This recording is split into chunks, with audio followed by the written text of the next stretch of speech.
do have something, as a matter of fact. Good. Okay. Welcome to Over 50 Starting Over, everybody. I'm Barry Edwards. And I'm Merle Garrison. And this is a show where we talk about improving our businesses, improving ourselves, and current events and politics. So if you don't like what we're saying at the moment, wait a few minutes. Probably going to change. How was your week, Merle? Not bad, Barry. How about yours? Pretty good. Pretty good. So, things are starting to wind down a bit. Can't get as many people on the phone as we get approach Christmas. It's kind of that way. Yeah. I enjoy that because I do my regular work day, but it seems more peaceful. Yeah. So, what was I going to say? Is this? I was going to say that, in my line of work, it normally this time of the year, it doesn't get peaceful. It gets extremely stressful. And end of the year. Oh my gosh. And I've had it where on New Year's Eve that I was, working late at night, trying to pull in that last deal, feeling all sick to my stomach and everything, and just feeling like I was, going to panic. It's been like that for several years for me, and it's just the way the business works. They're trying to get every dollar in before the deadline of the first. You mentioned that before, because when you had your hiatus that you were really enjoying, and I was enjoying watching you unwind in between things, but you said that was the first time in years you got to enjoy the holidays because of what you just mentioned. It's end of the year wrap up. But let me ask you this, and I think a lot of other people in sales, and even like me, if you're a business owner, you're in sales, whether you like it or not. How do you deal with that? So what I mean is, you're getting to the end of the year. You got quotas. You are stressed. You're panicked. And yet the people you're chasing all don't want to answer the phone. They're in the Christmas spirit and all that. Oh, I know. Would you have techniques? How dare they? Right. Do you have techniques or anything? How do you cope? Oh boy, I tell you, techniques. Every year it seems like I'm developing a new technique to deal with that, because I mean it's a tough one. I don't know if I have the secret sauce for it or not. I just try to make it through the whole thing. Right? Exactly. I'm always relying on God to bring me through these types of things, and looking for Him to lead me and put me in the right place at the right time with the right people, so that things work out. And I'm, from my perspective, it says in the Bible that He makes all things work together for good for those who love the Lord. But sometimes that's hard to see when you're at the end of the month and you're chasing some guy that doesn't want to be chased. And then, you think it's going to work out, and at the last second, it doesn't work out. That's happened before. I've had years where at the last day of the year, I feel like the Cleveland Browns, where it's like I've got 1 yard to make it into the end zone, and then fumble, and then the game is over, and then it's just like and I want to just you know what? Just forget about New Year's. I'm going to bed. Yeah. I've had that.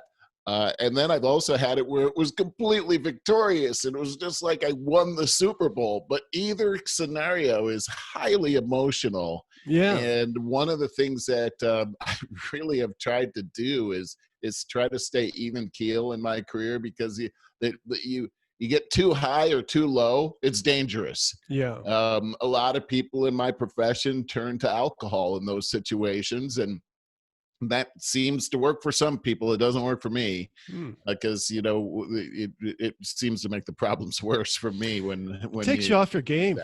Oh yeah, big time. And starting the new year like that, where you're all hungover and depressed, that's a bad way to start the year. So that's not how I do it, but a lot of people do.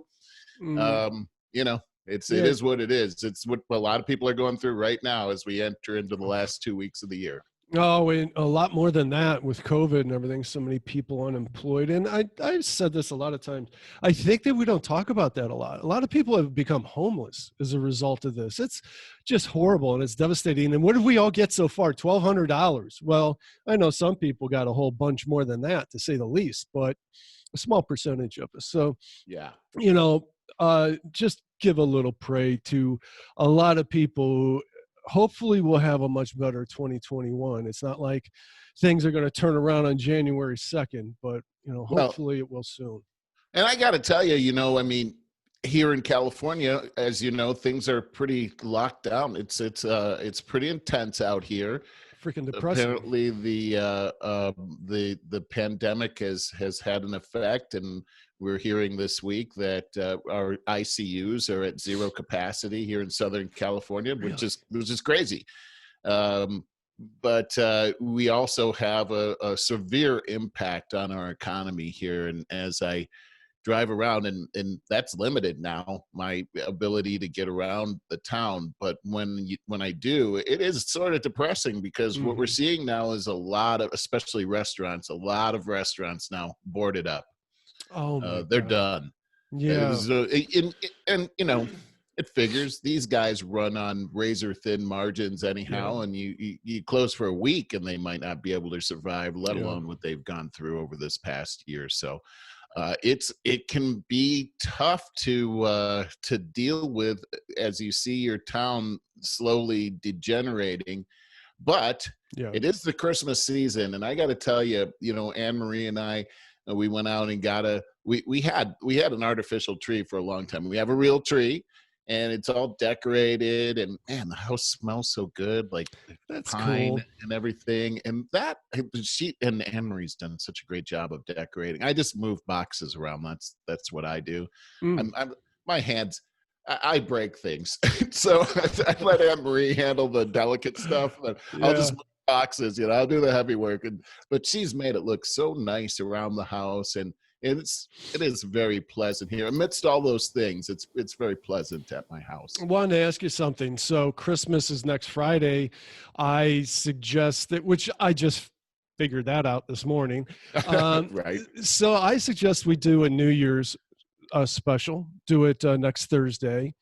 And Lisa, if that works for you, Lisa gave me an idea, because they are, with her and her job, they're doing a creative Zoom Christmas party or something like that, and they are encouraged to do something with their background.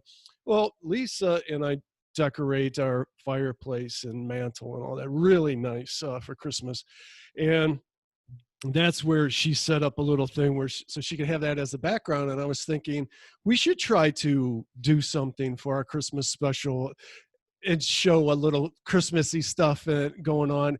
In other words, just have a full-fledged Christmas special next Thursday, if that works for you. I got to figure out how to move my stuff down there, but I'll do it. Yeah, let's talk about that. I think that sounds like a fun idea. Cool. Also, I meant to bring this up weeks ago. Lisa also had the suggestion that I throw out there that the four of us for Christmas, a little late on this now, but that we all do our ancestry tests. Oh, I've done that before. You have? Yes, I have. It's very, very interesting. Yeah. Yeah, I did 21 and me, I think. Yeah, I heard that 21 and something. It's supposed to be. I looked into it a couple years ago. That was a big one. Yeah. My mom got that for my for Christmas. She got me one of those. She got Scott one as well. He didn't turn his in. He didn't want them having his DNA. They're cloning you right now. There's like 25 Merles they're experimenting on in labs. It's funny. Now. A lot of people worry about this kind of stuff, and I just wasn't worried about it, and I was really more interested in what was going to come back. And it was really amazing when I finally got the word that the results were ready. I couldn't wait to see it, and of course, my mom had already done it. And so the first thing I wanted to see was who am I related to? That was really the most important part. And it was kind of funny how the first person that bubbled up was my mom, who I had, we share 50% of our genes together and everything. But it was just a confirmation. Okay, that really is my mom. Yeah, okay, cool. But I'm sure that a lot of people get surprises when they give away these things for their for Christmas and everything. It's like, hey, there's mom, but who's that guy? Yeah, the mailman. That's not my dad. I recognize that guy from the supermarket. So what was your general makeup? Well, I found out that I am about 43% West African blood, and the rest of the blood that I have is basically European. Yeah, I would have Yeah, figured as much. yeah. Yeah. I had some mostly from the UK, and but there was also some French and some Italian in there. Mm. And there was an Indian in there too. There's one Indian back there somewhere. I'm like Mm. the 1% Indian. Mm-hmm. Oh, So that's more not than Elizabeth Warren, right? yeah. So I got her by at Yeah. least 50%. But There you yeah, go. I should have gone to Dartmouth. I don't think mine's going to be all that surprising. English, Irish. Irish. I thought I was Irish for 54 years. This That's last hilarious. summer, my mom said, "You're not Irish. It's German, English." How did you think that you were Irish and your mom just? Well, come on. First of all, they're like right next to each other. Maybe a river separating them. You don't think they're knocking boots every now and then over all these years? If you're English, you got Irish. I don't know. It's not like it's just a river in between them. There's like a pretty vast, but a little boat ride. I don't know. Right. It's not like taking the Maid of the Mist over there. Yeah, I mean, last name's Edwards. You know that's English, and you just figure it's all that stuff. Does sound like it's from around there. So you found out by surprise just a year ago that you're not Irish. Yeah, but that's why I'm so good with my nearly world famous mashed potatoes. And Lisa's always like, "Man, you know your way around a potato." And it's like between that and the way I can drink, it's like, yeah, it's the Irish in me. I've been saying that for 54 years. So that had to be pretty shocking when you found this out. Yeah, it really was. Let's see what else. Oh, you know what I wanted to talk about? We were talking about the COVID impact and all that, of course. And, some of us probably are stretched a little thin this year. And I just want to talk about, there's so many, the best Christmas gifts you can give don't cost a thing. And, get a little creative. I often, and I haven't done this in a couple of years, but I will often write my loved ones like Lisa or my mom, a letter. A very heartfelt letter of appreciation and things that I have found to be special that have made a difference in my life. And I'll tell you what, I don't care if you buy them a $5,000 ring on top. Well, okay, let's go shoot a little lower. Let's say a $500 bracelet. That letter is going to be more important to them. They're going to cherish that and save it forever. So take your time with something like that. Maybe write it as a poem, put it on nice stationery, roll it up, and then put a ribbon around it. And me, I'm a graphic artist. I put some decor on there as well. I make it look really beautiful and print it out in color. And that's a great idea. It's really a very special gift that you can do that doesn't cost you anything other than some quality time. And to write it, I would suggest write it out very quickly and then set it aside and then let it gestate in the back of your mind and then come back and polish it up later, a day later maybe. And another thing, like, me, I did a drawing of an Indian a couple years ago for my mom. She always wanted one. And so I took the time and did that. Was it last year or the year before? And there it hangs right above her bed now. So that's cool. So you could do sculpture, whatever your thing is. Lisa's very creative, like with plants and decor and stuff like that. So she'll put together for Mother's Day and stuff arrangements for my mom. So there's different things you need to, whatever your creative juice is, if you could put that to work for somebody for a Christmas gift that doesn't cost anything, but means more than everything, maybe this is a year for that. That's a great suggestion. I really like that one. Yeah. I was thinking way less sentimental and something that I think is going to be pretty popular this Christmas is Grubhub gift certificates. That's a really, I'm sure you're right.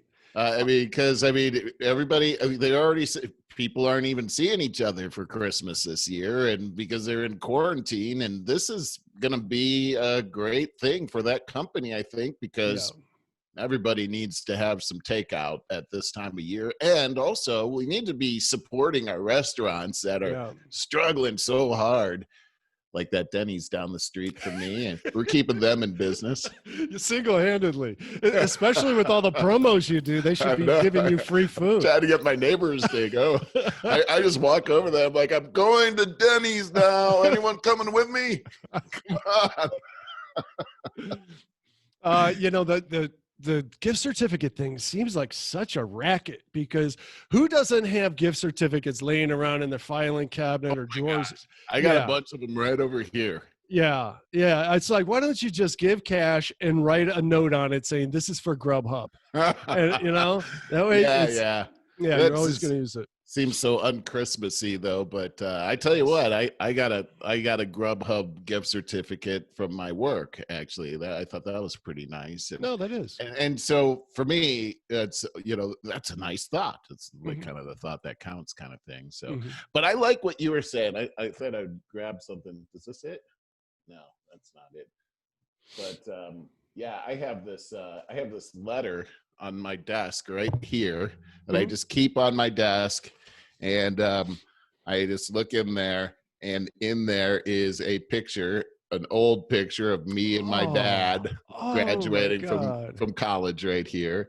And this is a letter that my dad wrote to me. Oh my God. And and here it is. And it was on Labor Day, 1987. He wrote this to me. And it's talking about, I was working at the amusement park, and he's talking about how proud he is of me, and he was just thinking of me. And, you know, here it is, nearly 35 years later, what is that, 20? Yeah, over 30 years later, I still have this right front and center on my desk. Wow. And so obviously, and it's handwritten, it's in his handwriting.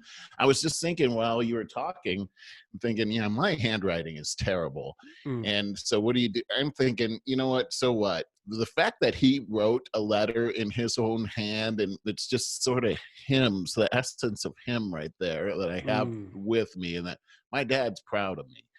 That means a lot. I could see kids sending a note like that to their parents, or parents sending something like that to their kids or whatever. This is just meaningful, and it lasts forever and ever. And it's sort of the gift that keeps on giving. Yeah, that's wonderful. I'm glad that you shared that with us. And now I want to say to our business owners, marketers, entrepreneurs, I want to tell you that I finished my case study that I was talking about. And can you see it, Merle? I can see recent case studies. Yes. Oh, okay. So I finished it. I was talking about my dentist, the healthinspireddentistry.com yesterday, or last podcast. Seems like yesterday. It does. And I finished the case study. It's so much to put together, but it's really important. And I'm not going to go through it verbatim. I will just point you to it. This is edwardscom.net. This is my homepage. And if you go to the case studies, it is the first one, Health Inspired Dentistry. And what I want to make a point of is that friend of the show, Diane Harrison, and I were emailing about SEO, because she was like, thank you for reaching out and telling us that, Diane, that you appreciated me talking about the search engine optimization, getting found online, because Lisa, my girlfriend's always like, that's so boring. I get it. That has nothing to do with her job. But if you're a business owner, an entrepreneur, or a marketer, then it is very interesting to you. My point that I made to Diana, I want to make to anybody interested, is a lot of people don't really know what SEO is and throw it around a lot. I've encountered people in network gigs that write blogs, create content, and then they throw in there, oh yeah, we do SEO too. They don't know what they're talking about. So when somebody tells you that, approaches you with it, ask them first and foremost, well, how do you measure it? That's if they start stuttering and stammering, you know that you need to look elsewhere. So I won't do these kind of projects without measuring. So in this case study, I do show the statistics, And I talk about how I start and how I finish, how I measure along the way, getting started analyzing the keywords, your keywords that you are sought out for the most, and your competitors that you're trying to beat. Remember, you're trying to get on page one. There are 10 spots on page one and at least 2,000 people trying to get there. So, and another thing, when you get an email from somebody that says, guaranteed to get you on page one, it's probably from overseas because you can't sue them over there. They can't guarantee that. And everyone's case is different. So in this particular case, this is a rescue mission. This, my client had their site redesigned and her previously good rankings were lost. She could not get found on Google. So she was referred to me to rescue the SEO. So I had to start off with looking for penalties. That's a big part of it. I had to reinstall Google Analytics to get a baseline. And as I show here that I upped, so the initial measurements, I had 6 timed her visits to the website currently. So there's 6 times as many visitors coming a year later. This is over a year. COVID kind of stretched things out for a lot of my clients. You know, we drug our feet a little bit during this year.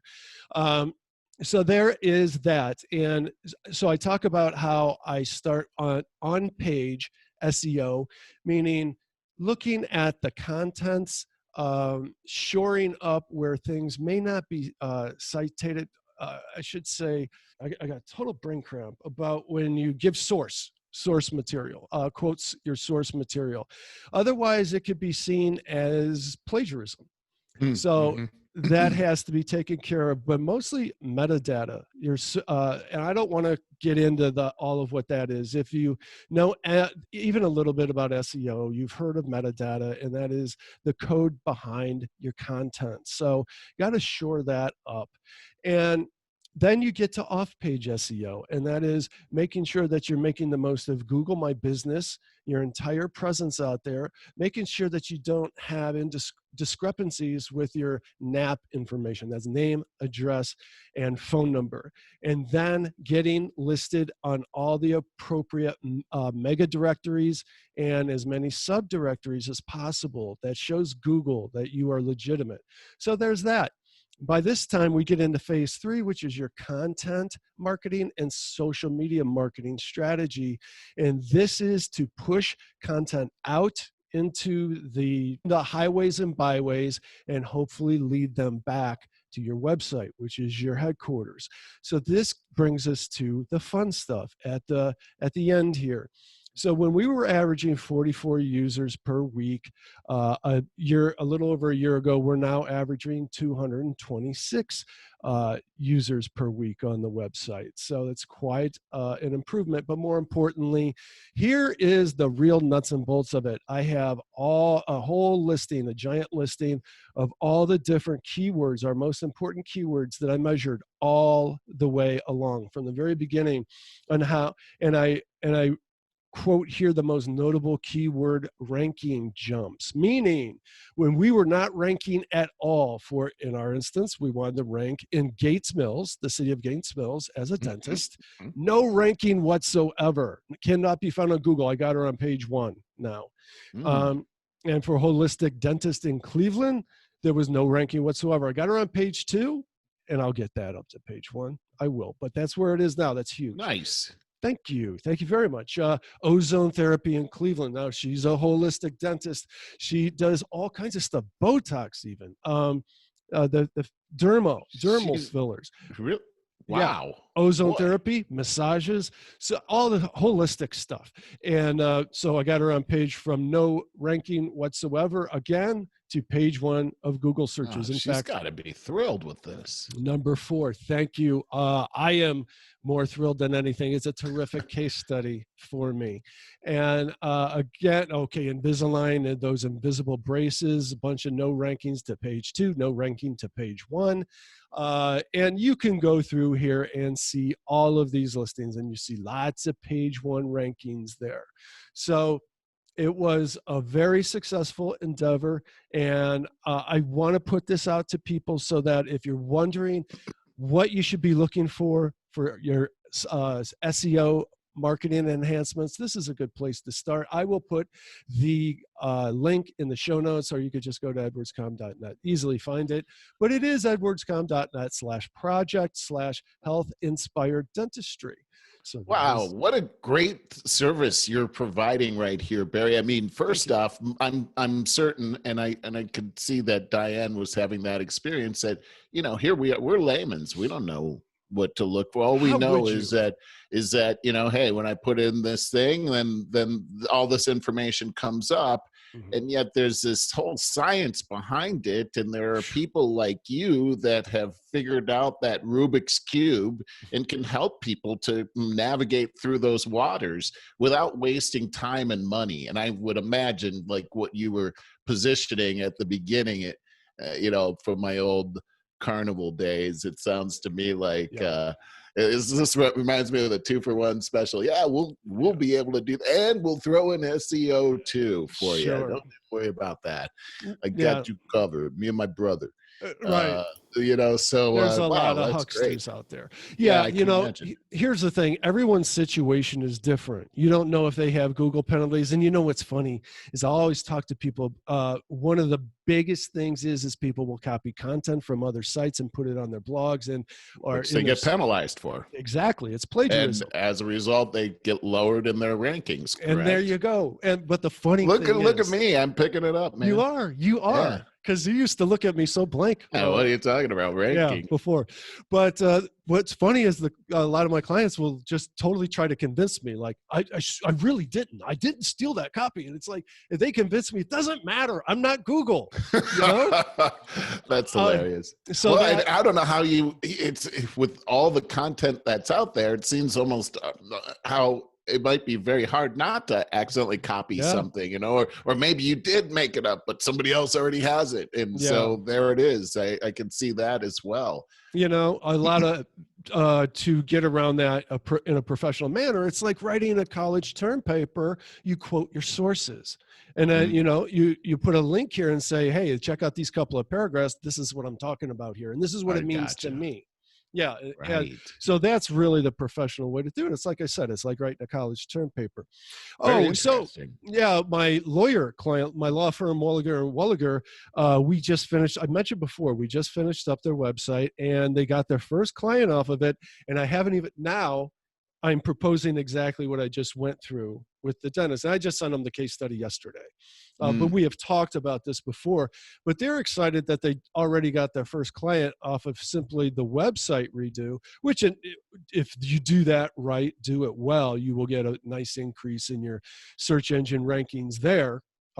Because you're going to have better content that you did before, and it's metadata is marked up correctly and that kind of stuff. But now when you do the content marketing, social media marketing campaign, now you're going to really get more eyes on you, get more traffic, and you're going to give yourself a nice jump in search engine rankings right there. So that's how it's done. But everybody's case is different. It's an individual thing. So that's why it takes a professional that knows what they're doing on that.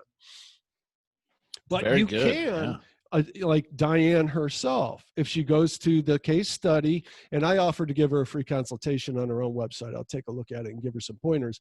She can enhance her own ranking by herself, you know, considerably with a little bit of knowledge. To get consistently on page one, you probably, with your keywords, you probably need a professional for that, though. Well, it seems like it's so important. I mean, you know, when I'm doing searches for any kind of thing, rarely do I go past page 2 to look for anything. And that's like 90%. The statistics are there. Yeah, so I can see how important this is. Well, it's hugely important. All right, now I don't want to bore the rest of you with that anymore. Why don't we move on? And there's a lot to talk about. There's a lot of different directions we can go. I want to start with this one because this is just kind of funny but irritating.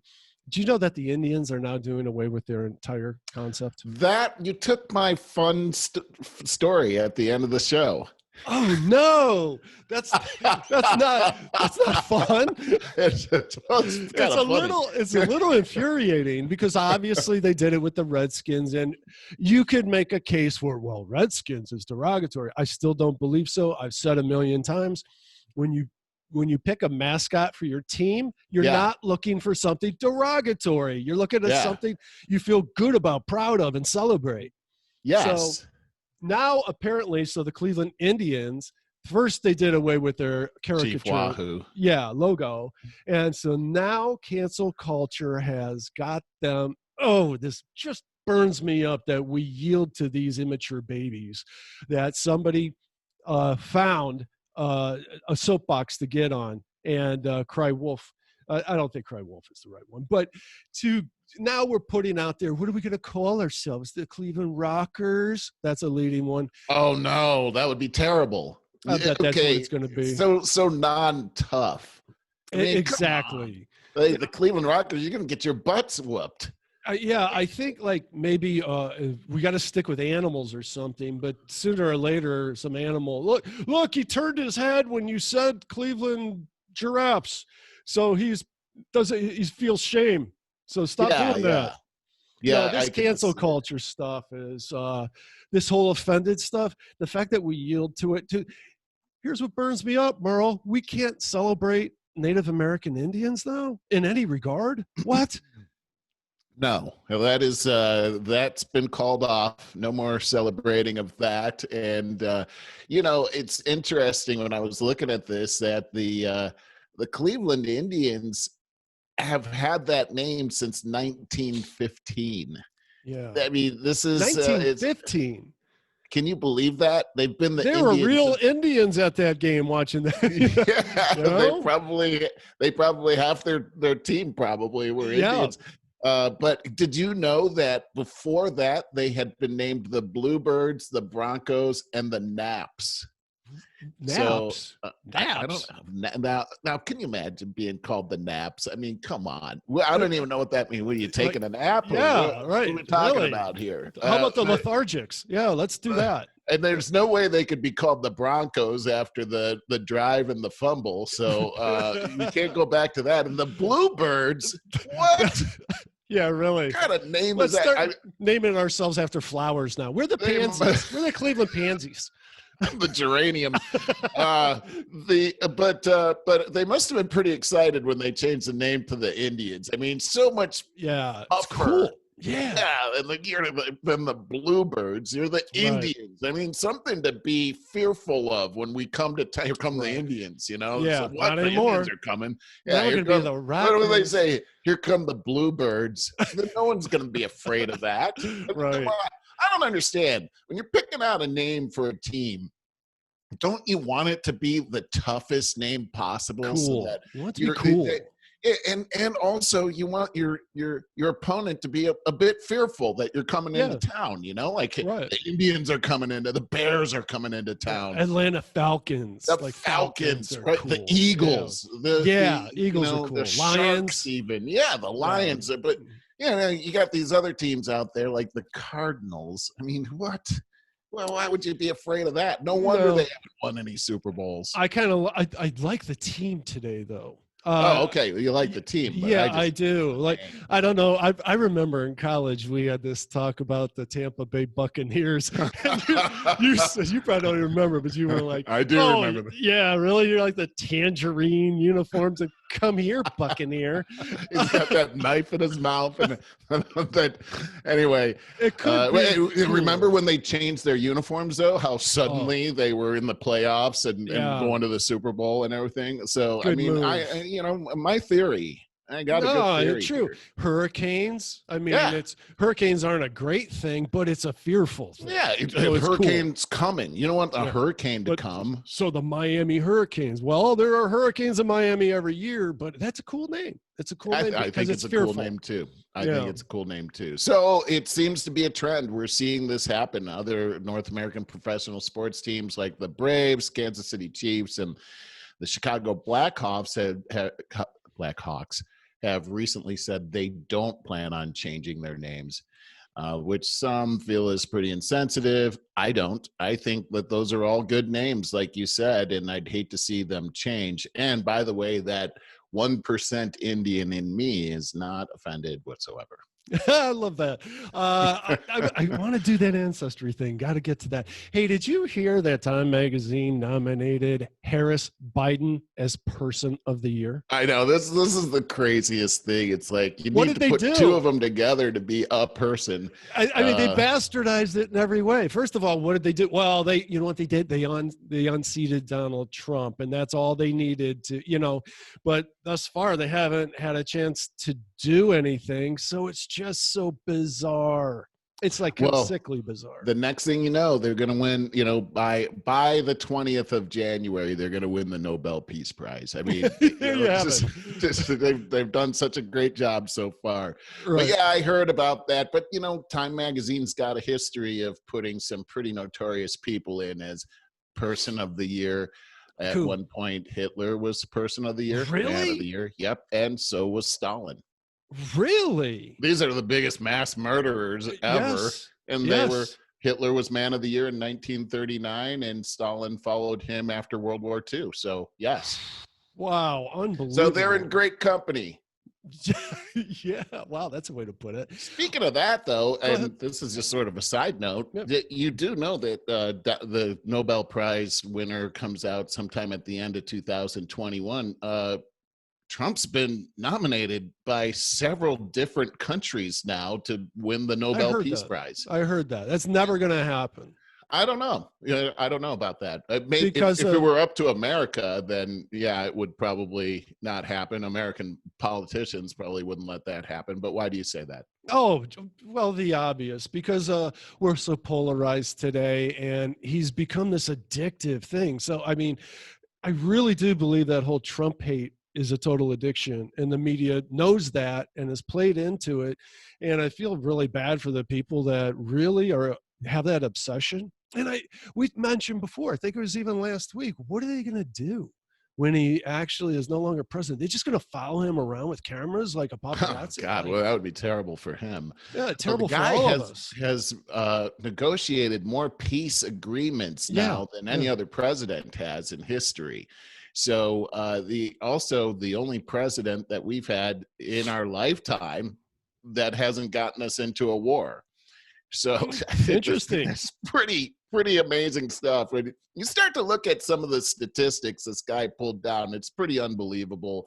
I just go back to when he was running for president, that I thought, this is a joke. This guy can't be I the remember, president. yeah. We were both saying that. We'll look back at some of the stats one day, and we're going to say, hopefully they'll report it properly, but we're going to say, man, and they hated this guy? I don't understand. Yeah, I know what you're saying. And another bit of news, this one really caught me off guard. So you and I have professed our appreciation and respect for Candace Owens. Well, it's been in the news this week that she got in this whole Twitter scuffle about, she calls Fauci and Bill Gates evil, and says the pharmaceutical industry is, well, I believe this part, is wrought with corruption in wild anti-vax Twitter attack. Okay, so I'm going to read this paragraph. Right-wing activist Candace Owens in a wild Twitter attack. Owens said yesterday, quote, Dr. Fauci is evil. Bill Gates is evil. The pharmaceutical industry is wrought with corruption and pure evil, end quote. The tweet has since been retweeted nearly 23,000 times and liked by 112,000 Twitter users. It provoked a backlash, with many accusing her of spreading misinformation, while others said the post was unfounded and baseless. I was surprised that she would go that extreme. Evil, you mean? Yeah, to say that those guys are evil. And I know that, see, I'm a little bothered by the whole everything's got to become a political issue. Now the vaccine.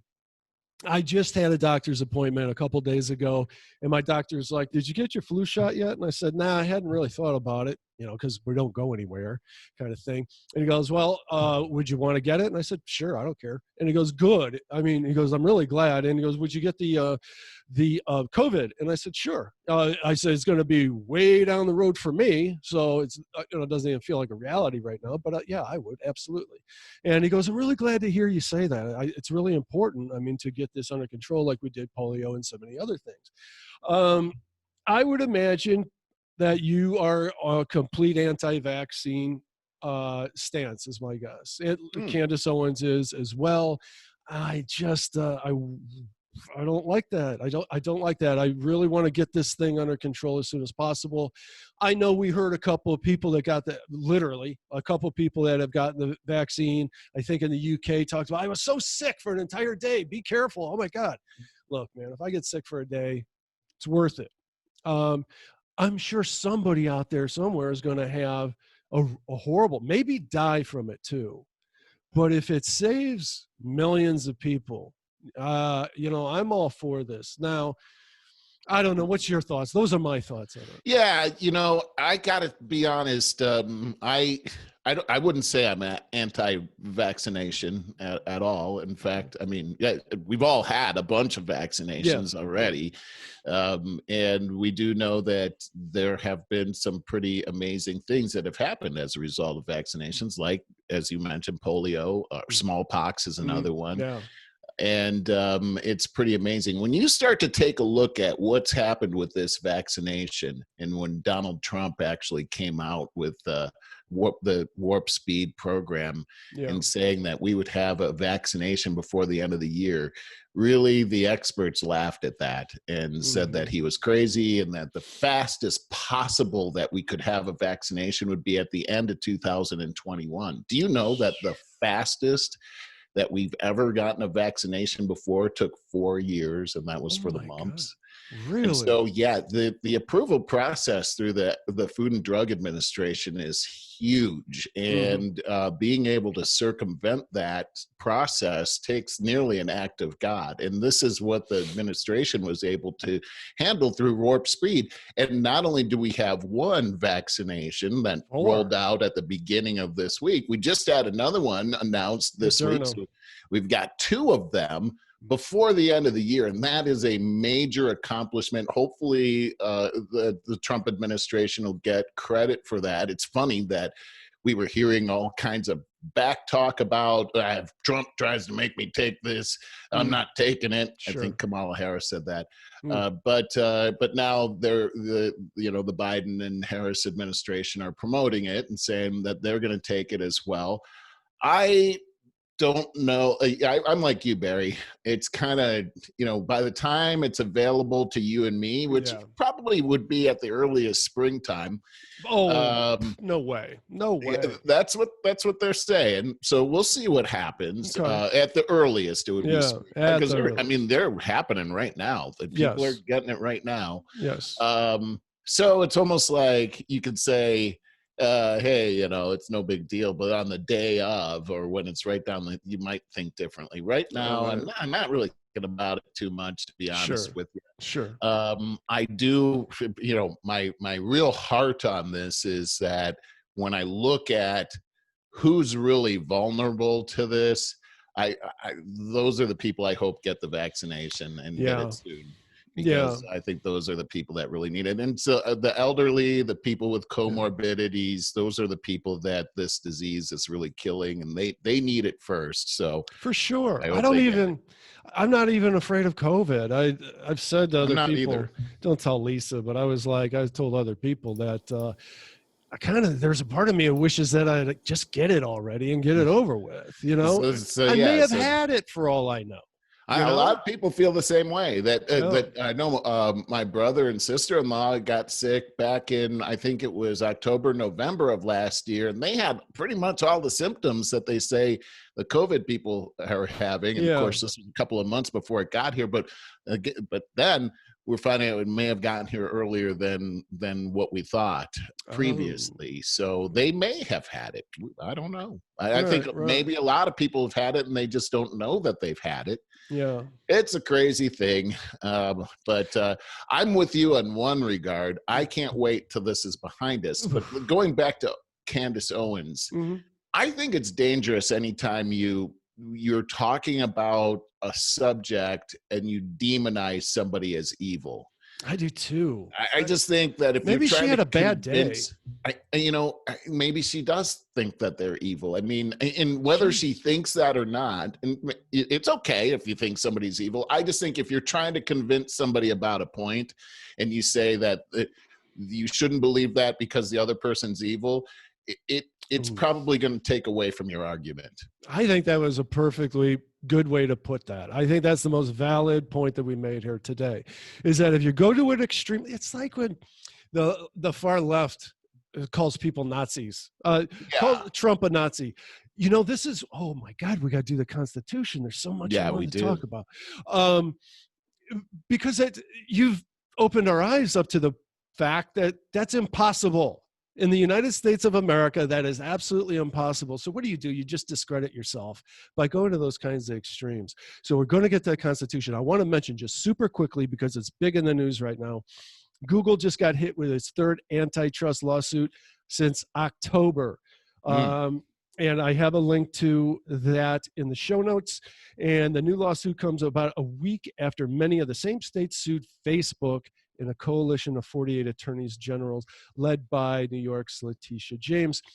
Then Facebook is blasting Apple in its new ads because the iPhone has privacy changes, which is going to change the game, so that if you want Facebook to have access to your personal data, you have to opt in for that, rather than they get it by default. So Facebook is in a panic because that is their lifeblood, is your data, your personal data. Ooh. All of your personal data. They are building virtual clones of all of us. So anyways, here's my real point, and I want to move on. I did want to talk a lot more about this, but we can in coming weeks, but I want to lay the foundation. So everything that Rex Lee has been so concerned about, rightfully so, the social dilemma, I'm going to mention again, everybody should watch that, is forget about your politics. Forget about who's president. Forget about calling people Nazis. You better get concerned about what is going on right now with AI and how people are infiltrating our lives, all of our privacy, and stealing all of our data, and how it's affecting all of us and changing the world without our consent. You're exactly right. This is where the war actually is. Yes. You know, warfare has actually changed, as Rex has so eloquently stated. This is hybrid warfare, and the attack is happening right now. We just saw this week where there was a major cyber attack on the U.S. Defense mechanisms by Russia. And so this is it. We're seeing where the Chinese hackers are also involved. We're seeing our educational establishments under attack right now. We're seeing our intellectual property being stolen from our businesses. Yeah. This has a way of crippling our government, crippling our economy, which effectively has the same effect of beating another country in a conventional war. It's the same thing. It's the exact same thing. And the interesting thing is that they have mechanisms that they use by infiltrating the press that cause us to not be able to focus on what the real situation is, because we're constantly getting these smoke screens that divide us. So we're focused on tearing each other apart rather than being united and focusing on the actual enemy. And this is a great segue into the Constitution. It is. And I want to just wrap this up with saying that was positive news that I just stated about these antitrust lawsuits coming out, that people are taking notice now. Our government is taking notice. And I do think true privacy legislation will get passed. And for the sake of our own free will, that's necessary. It's absolutely necessary. I totally agree with you. The interesting thing that we're seeing right now is that right before the election happened, there was some serious suppression, censorship of the news from the tech giants like Google and Twitter and Facebook. And just like this is along those same lines. But now the Biden administration, who was greatly helped by that censorship, is now hiring high-level executives from Facebook, Google, and Twitter as if to reward them for the censorship meaning that those people will be Oh. in very high positions within the administration. So Oh. any type of defense against that infiltration by high tech is going to be even more difficult, because pretty much the fox is in the hen house. Wow. Oh, wow. That So this is is going to be an disturbing. ongoing subject that we'll have to talk about. Yeah, you're right. You're right. Go ahead. And speaking of that, we're going to turn to the Constitution very quickly. I'm going to take a small part of the Constitution today and talk about the House of Representatives. In the last couple of sections, we were able to talk about the Declaration of Independence and how that actually set the stage for the Constitution. And really, the Constitution is built on the foundation of the Declaration of Independence. And one of the major things that we talked about last week is the separation of powers, and that each branch of our government, the judicial, the executive, and the legislative branch, have separate jobs to do, and that once we combine the branches in any kind of way, the natural result every single time is corruption. And so this document, the Declaration of Independence, protects against that sort of thing. And we see that it's a constant battle to keep that going on. I want to say one thing about the Constitution before we get any further. It's that the Constitution is an ideal state for the country. It's if we follow it perfectly, it's the perfect state for the country. It's never been followed perfectly, ever in history. It's an ideal. It's like a friend of mine said before, is perfection is the goal, but we'll accept excellence. So we're constantly striving for the excellence of the Constitution, and hopefully one day we'll get there. But when the founders actually implemented the Constitution, we were way far off of a lot of the things that are enshrined in the Declaration of Independence and the Constitution. One of them being that all men are created equal. Men being men and women are created equal. Yet we had slavery at the time. Women weren't allowed to vote at the time. These things obviously have changed. They've changed because of the concepts that were implemented in the Constitution in the beginning. So while we weren't living in that perfect state at the time, because of what was written inside of the Constitution, we were able to evolve into the country that was envisioned when the Constitution was written. And I'm going to give you an example of that here in the first two sections of the of Article 1 of the Constitution, which is the legislative branch. And I'll also show you that within this text, there has been a part of this that has been used to denigrate America, to say that there's the evidence right there, America is systemically racist. And that's exactly how I was taught. And I suspect a lot of people were taught the same way. And I'm going to show you the truth, the real story today. So let's get into it. The legislative branch in Article 1, Section 1 of the Constitution says that all legislative powers herein granted shall be vested in a Congress of the United States, which shall consist of a Senate and House of Representatives. This is the first branch of government that the Constitution is talking about, and there's a reason why. It's because your rights are so closely tied to the legislative branch, the unalienable rights that we talked about in the Declaration of Independence, that it's first in priority of importance to talk about. And you can see that the House is separated into two different houses. I'm sorry, the Congress is separated into two different houses. And there's a big reason for that. We're going to focus on the House of Representatives today. We'll talk about the Senate next week. But in the House of Representatives, this is where, of the two houses, this is where your closest relationship to the federal government lies. And this is where your protections of your rights are the closest. This is where the rubber hits the road for you and me. So it's very important that we understand this. And it's also very important that we pay attention to what these people are doing. Know your local congressperson. Know what their policies are. Those are the people that are individually supporting your local rights. And everything is about local, and it's about your rights.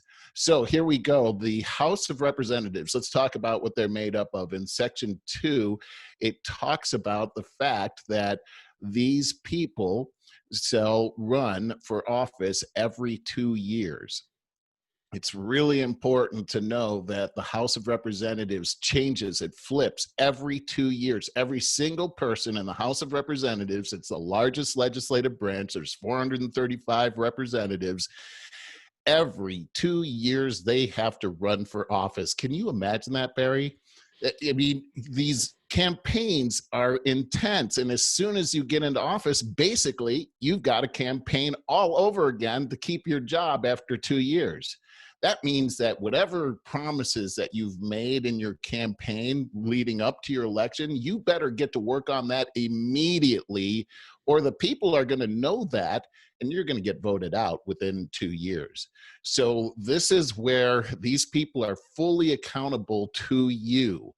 Also, interestingly, the House of Representatives is I'm going to tell you how it's figured out, but the number of representatives that each state has is also matched by the number of electors that each state gets for the electoral college. So it's very important that you know how this is figured out. And it's let me get into a couple of things here. It's figured out through the census.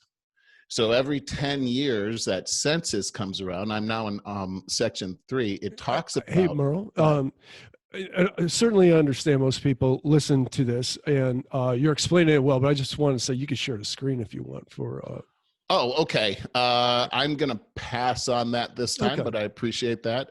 Let me just read from Section 3 here, because I think this is important. It says in here that every 10 years that we're going to actually figure out what the population is, and that's how we're going to figure this out. I'm kind of getting ahead of myself. Let me just read directly from this, Section 3. And this is what the Constitution used to say, and I'll get into it in a second. Representatives and direct taxes shall be apportioned among the several states, which may include within this union according to their respective numbers, which shall be determined by adding to the whole number of free persons, including those bound to service for a term of years, and excluding Indians not taxed, 3/5 of all other persons. Okay, so, and the actual enumeration shall be made within 3 years after the first meeting of Congress and every subsequent term of 10 years. So that's why we have our census, is because it figures out how many representatives that we'll have in Congress and how many electors that we'll have for our state. So this has a direct impact on how much clout my state has in the House and how my rights are done. But if you noticed in here, it's talking about 3/5 of all other persons.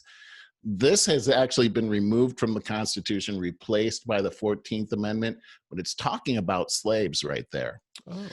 And it's saying that slaves are going to be counted in the census as 3/5 of a person. Why would they say that? Why would that be in here? Yeah. This has been used as this is how I grew up in school. And this is how I was taught, is that the founders saw Black people as not a whole human being. They were only worth 3/5 of a person. And that's pretty much how most people that I know have been educated. And this has been used by organizations like Black Lives Matter. It's been used in civil rights. It's been used to denigrate America. And this is where the founders, they were racist, they were slave owners, and they only saw Black people as 3/5 of a person. Have you ever heard that before, Barry? No, you're really educating me once again. So here's the deal, is that the 3/5 of a person thing had nothing to do with how they saw Black people, because First off, it doesn't say here that it says 3/5 of all other persons. And it's talking about slaves, but it's not specifically talking about black people. Here's why this is in here. It's the big compromise that happened during the Constitution. You had the northern states and you had the southern states. The southern states had slaves. The northern states at that point, for the most part, did not have slaves. You had abolitionists in the north that wanted to get rid of slavery. You had people in the south that their whole economy revolved around slavery. And if you took slavery away, that would ruin their economy and they'd be destitute and they wouldn't survive. Mm-hmm. And so the people in the north wanted to not count the slaves as a person at all. Imagine what they would have said in my class if they said, oh, they're not even counted as a person at all. The reason they didn't want them counted as a slave at all or as a person at all is because counting them as a person in the census would give the South more clout in the House of Representatives to pass more laws that support nationally slavery, meaning that as new states came on board, the power they had in the House could cause them to automatically make the new states slave states, and they could perpetuate slavery for eternity. Not only that, but the electors are also, the amount of electors you get in the Electoral College is based on your population, and if the slaves were actually counted as a whole person, then the southern states would have more Electoral College votes. So not only would they be able to leverage laws to support slavery, but they'd also be able to elect presidents that support slavery. So now you have two different branches that are expanding slavery. This is actually the seeds that undid slavery years later. And this is the true story of the Constitution. This is what led to the elimination of slavery. This is the kind of forethought that these guys had back then that caused equal rights to actually happen here, where not only were Black people freed, but they were also able to vote and participate. Even women, the same thing. So this is the opposite of what we were taught. We still hear people in the news today, especially from the Black community, saying that the founders were prejudiced and they only saw us as 3/5 of a person, and it's enshrined in the Constitution. And now you know the rest of the story. They were actually trying to get rid of slavery, and it worked. By the way, at the time that they wrote this is revolutionary. The whole world had slaves at this time. It was natural. Slavery had been going on for thousands of years. This actually was one of the first steps that put away slavery internationally, not just in the United States. It ruined the slave trade internationally. Oh my God, Merle, wow, it's snowing. You just blew my mind right there. Oh, I'm so glad to hear that. Well, think about, okay, here's what I got out of that. So the North, the North looks prejudiced because they didn't want slaves to have the right to vote. So because that would give the Southern states too much power and spread slavery as a result. What an irony all of that is, that I'm going to go out on a limb and say most of our listeners didn't know that. I didn't know that. I would agree that probably most people didn't know that. I think that probably half the people didn't even know about the 3/5 thing, but it made an impression on me as a young Black man in third grade or whatever, being told that the founders of my country didn't even think that I was a person. It tainted my whole thing about being an American. And I'm sure it had that effect on a lot of people. And the fact of the matter is this is a document that actually protected us above and beyond any other document outside of the Bible in the modern age. But now I see how it plays into the Black Lives Matter's hands, though, how that could easily be manipulated. That's exactly right. At face value, it works perfectly. And it's unfortunate that we have not, our educational system didn't take this part so seriously that this would be at the top of the agenda to teach every student what the truth of this is. It's not that hard to teach. I just did it in 10 minutes. So it's important. There are other things in here that have been used the exact same way, and we can talk about that, and we will talk about that next week. We're going to talk about the Senate and how the two go hand in hand. One last thing that I'll talk about with these guys in the House is that the House of Representatives has the sole power of impeachment. And we'll talk about how what the Senate's responsibility is, and when we get into Article 2, which is the president, we'll talk more about that. And we're getting there, but this is a great journey. That was a really fascinating one. A quick question for you. Like, when did Britain abolish slavery? And just generally, what you said that the U.S. was the catalyst, correct? The U.S. and the U.K. So you have this big movement in the U.K. that was led by a guy with the last name of Wilberforce. You've probably heard that name before, but he actually almost single-handedly brought down the international slave trade. So he was in cahoots with the folks in America at the time. But sometime around the beginning of the early 1800s, the international slave trade ended. And for England, they actually stopped slavery altogether in the 1830s. So it wasn't another 35 years till it was stopped here in the United States. Interestingly, in England, they paid reparations. They did. Yeah, guess what? Here's the crazy part. They paid reparations to the slave owners. What? It's actually what stopped a civil war from happening. They bought them out, is what they did. Because think about it, and this is I wouldn't call that reparations. I think that's what they called it. Really? Here's why they called it that, and this is interesting. Is because for them, they had bought property.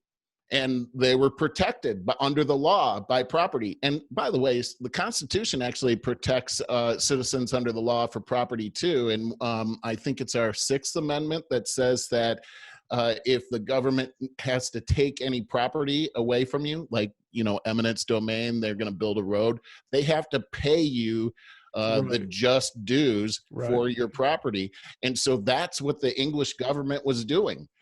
They were making it, look, we're going to take your property, but we're going to compensate you for that property. Right. That's how they avoided a civil war in the UK.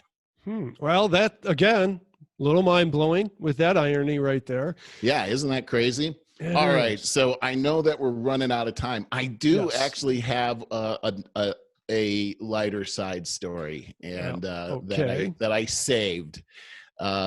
Let me just find it. Yeah, here. You go ahead, because I was going to say, in the meantime, our Cleveland Browns dropped the ball Monday night, but it has nationally been said to be the game of the year. I heard that. It was exciting, and boy, they were so close to winning in so many ways. They were down by 14 and came back. This is a good team. This is a very good team. Anyways, they're on Sunday night, prime time, against the Giants. I expect another good game. I certainly do expect a victory. And I can't wait to see them in the playoffs. I would love for them, especially this year, to win the Super Bowl. Let that happen this year. That would be fantastic. I would absolutely watch that game. Oh, I would hope so. Holy crap. I haven't watched any games since they started kneeling down to the flag. So yeah, I'm still not down with them. I don't think, are they doing that anymore? They're doing a bunch of other stuff I don't agree with. So I just, now that I've been away from it, it's hard to get back into it again. So I tried to, but it is what it is. You take a look at sports overall, professional sports, the statistics are in, man, they've taken it on the chin. I get it. Every single one. And there's lots of reasons, politics being one, but also the pandemic and lots of other things going on there. The seasons being screwed up by the pandemic, all that stuff. But I do have one last thing is, and this is in the news. I guess it's not really the lighter side, but it's sort of ironic is that San Francisco to rename Abraham Lincoln High School. Oh, I heard of that. As he didn't show Black Lives Mattered to him. Oh, of course, San Francisco. God, they're ruining that city. So it has everything to do here. Actually, the real reason is that it says that it's not worthy of keeping the name Abraham Lincoln High School because the majority of his policies proved to be detrimental to Native Americans. So that's where they're going with that. There's also 44 other historical figures soon to have their names scratched off schools within the San Francisco Unified School Districts. Other names include George Washington, Herbert Hoover, and Senator Dianne Feinstein.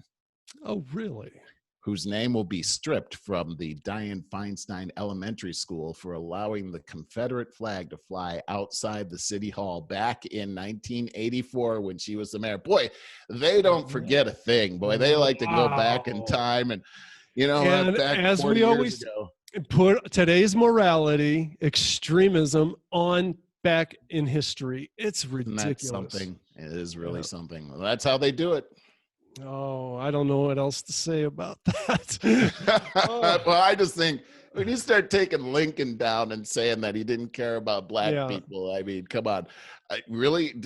Have our history teachers done that bad of a job for us to fall for that? Yeah, for sure. Guys, I want to remind you, please sign up at over50startingover.com. If you sign up for our email address, a pop-up window will come up.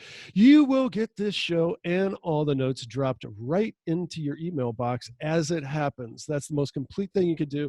But if you like, you could just go to our YouTube channel and subscribe there. If you hit the notifications, it'll also come up for you. Or do what I do. Pull up your podcast app on your smartphone and sign up for Over 50 Starting Over so you can listen to the podcast in your own time. Merle, fun podcast. Can't wait. It has been. Yep. Think we could do Christmas Eve? That'd be fun. Let's see what we got. Okay, we'll see what we got. All right. Love you guys. Love you, Merle. See you next week. Love you too, Barry. All right.